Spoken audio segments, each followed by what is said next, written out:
Hello all, and welcome to Wondershare Edraw. Kinship diagrams can help you quickly sketch out relationships between people during the interview process, which is especially useful for cultural anthropologists. Let's begin with understanding what kinship diagrams are. Kinship charts help in demonstrating relationships and creating a map to understand lineage and ancestral history. Now let's see some of the kinship diagram symbols. Under people, the circle represents female, a triangle represents male, a square represents someone who identifies as neither sex or both sexes. A line across the appropriate symbol represents the individual is deceased. Under marriage and cohabitation, an equal sign between two individuals is used to indicate a marriage. The approximately equal sign indicates a cohabitating couple who are not married. The similar sign symbolizes parents who are neither cohabitating nor married. The not equal sign indicates a marriage that has ended in divorce. If the individual has been married twice, use equal signs on both sides of the symbol, with the first spouse on the left. If the individual has been married more than twice, draw lines connecting the spouses below the symbols. Under descent, to indicate biological descent, use a solid line, straight down from the marriage or cohabitation symbol. Use a dotted line to indicate adoptive descent. If you don't know the parents of an individual, indicate common descent between brothers and sisters by drawing a bar above the symbols. Now let's see how to make a kinship diagram. Choose a blank drawing page as shown. As you can see, I've already created and saved the kinship diagram symbols in the symbol library. Designate one individual, identified as ego, as the starting point of the diagram as shown. Use the kinship chart symbols from the library and add them in the relationships that you'd like to visualize. Continue to build the relationship chart in and around the ego as shown.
Right-click and click on Fit Drawing to fit the diagram on the screen.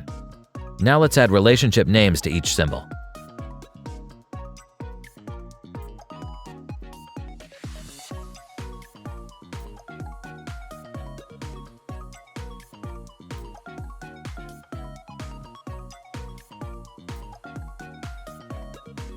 Navigate to the Page Layout tab and choose the white color as the background.